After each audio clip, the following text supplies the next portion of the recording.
Hey, what's up, guys? So it is part 2 of the 180SX series. We basically have to lift up the car, and we got to pull the oil filter off. We only have like 40 minutes to get to the parts store to hopefully get an oil filter that'll fit this thing, because we have to change the oil filter housing because the oil filter kept blowing off of the car.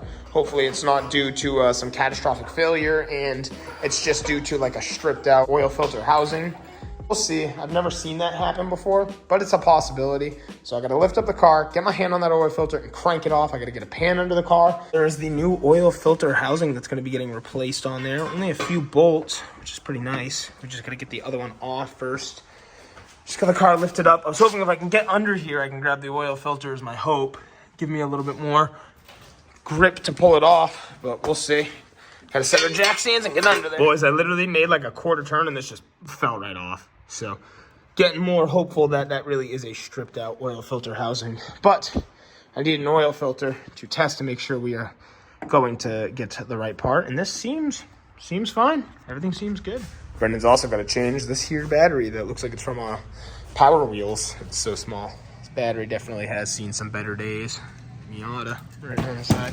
Yeah, that's a game changer of a battery right there. Yeah. Seems like what should be in it. Got back. We have a battery that is definitely correct for the car. Problem being, I don't know where they run factory intercooler piping for an SR20 DET and a 180SX, but it goes to the battery tray. So we can't fit the normal size battery that's supposed to be in there. This makes sense. That's why the other battery was all cooked. It was too small for the car. We're just unsure of what to do with this situation currently because we can't fit a battery in there the proper battery in there because of the intercooler piping. So we're going to have to look up how they run this from factory, I guess. So right now, our only goal is to hear this thing start. I don't really care about much else. I don't love the way this battery is sitting, but it's good enough where I can probably strap this on, strap the positive on, and we're going to at least use it to turn the car over. The next thing we're going to really focus on right this moment is the oil filter housing now. So we've gotten our new filter somewhere. We've gotten the new oil filter housing right here, and we got to get this on the car. But to do that, we got to get the old one off the car. So I'll see you in a minute. So where we're at right now is we got to get under there and take off the old oil filter housing. So that is that beautiful piece of aluminum right there. It sits on the right side of the engine block. So we're going to squeeze you guys down there so you can see the oil filter housing. There it is. That hole right there. So I'm basically just going to get this Allen wrench, wherever I have already misplaced it, onto those bolts and basically pull it off. The first bolt is out. Brennan got the first bolt out. 10 more to go. No. Only a couple. We had to use the breaker bar, though. And if we strip one of these, our night's over. Simply put. Derek is taking off the fourth and final bolt. Oh, yeah, there's a sensor plugged in, too. I forgot about that. We got to change that over to that. I'm happy it came up this high, though. Doesn't seem like there's any gasket. We just got to take those little orange O-ring things out. There's a name for them. I just can't think of it because I don't care. And put those on the new oil filter housing, if it doesn't have them already. So we've gotten the old oil filter housing out of the car. We got to replace this. We got to take the sensor and put it in this oil filter housing. But kind of interesting. So, I mean, all of our threads are here. You can see right where they start. Anyway, it looks clean. This one has just a little bit of like a gash taken out of it. I don't see it being enough to make it so the oil filter doesn't thread on there. I'll have to inspect it a little bit more. I mean, it could be. It could be making the oil filters cross-thread, and that's what's popping them off the car when it starts, but it seems just like not enough. But only one way to find out, pop it on the car. So we've got these little orange circles on the back. There's some sort of port. I can't think of what they're called. I got to transfer them over to this one as well. We could have bought new ones, but I'm going to change over this sensor, and we'll put those little plugs in there and get it on the car. Almost got this thing all tightened up down there. Brennan's down there. Going to drain out the oil. We got fresh oil to pour into it. And once this is on, the filter's on, we'll give it a start. See what happens. See if it's blown up. Oil filter can now go on. Hopefully it goes on good. Take a little oil and move up the seal, put it on there, and tighten it up. Alrighty, guys. So we've filled it up with oil. It's right at the line. It's going to suck in a little bit more oil, but not worried about that. We got this beautiful, beautiful setup right there. This is amazing. Love it.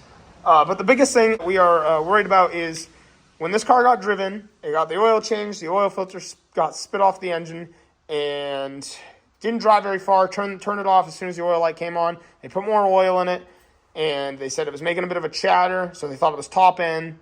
Brennan got the car with the expectation that it might need an engine, might need top end work, it might need all sorts of things. They put oil back in it, started it twice, heard some chattering and all this and that, but the oil filter's popping off, so I don't know, losing pressure, this and that. Like, it wasn't building any pressure if the oil filter's popping off, if it's stripped, whole bunch of different things that we could be dealing with. So, we're going to start this thing up for like 5-10 seconds. It might sound terrible the first time. Then, we're going to make sure it's full of oil. Like, you know, once it goes through the filter, check the oil level. Start it a second time. And if it sounds catastrophic, it's going to sound catastrophic. Like I said, it's been started twice before we started it. So, at least give us an idea of what we're looking at. Or the car could be fine. So we have no idea. This is a gamble. This is like all on red and roulette right now. How do you feel? So, if you're watching Derek's video, you got Cali POV. This is gonna be interesting, my friends. Oh man, I'm a little nervous. All right. You ready? Ready. The electric mirrors are folding open now. All right.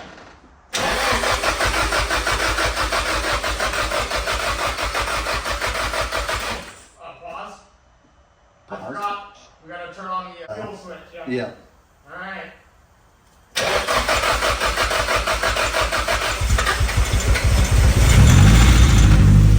Go. That sounds good. That sounds good. Go.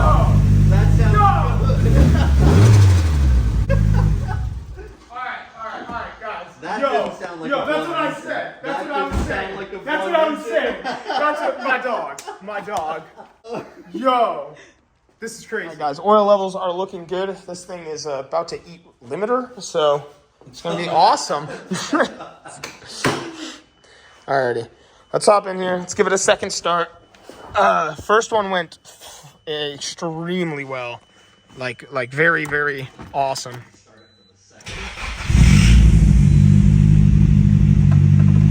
Alright, let's hop out of this thing. I'm gonna roll down this, yeah, there we go. Ooh, electric dropping down the window. This is incredible. Listen to this thing. We fixed the 180 in your garage. You got the Mr. 2 SW20 turbo, the 180SX turbo. This is crazy. Now, there's a lot of little things that we still got to work on, like putting all these screws in, but that's like, this is insane. This is like, we thought we'd be months out. Months and months and months out. You get a little bit of, you got a little tick. I don't know if that's normal on these, but it has sat for months. This car hasn't been started in months and months and months. Yeah. A big issue we are going to be having to resolve is this battery situation. We're going to have to either run the intercooler piping back over here like factory, or relocate the battery to the trunk or something.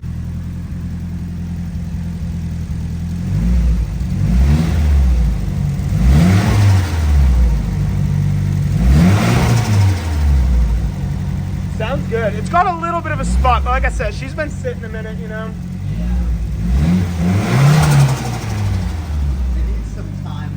Yeah. Really work through itself. This is crazy, dog. Like, this is probably one of the top 10 moments on this channel, is doing little work and making this thing just come back to life. Like, Yeah. we're not gonna find this again. Extremely awesome. This is just nuts. Like, in this house, we're all getting suffocated, but we love it. What a trip, man. So it definitely sounds good. All right, guys. So we are doing really well. I went under here to just check on things, and there's a puddle of oil on the ground. So that is not good, but it's not that bad. It's a small puddle. It could be something dumb.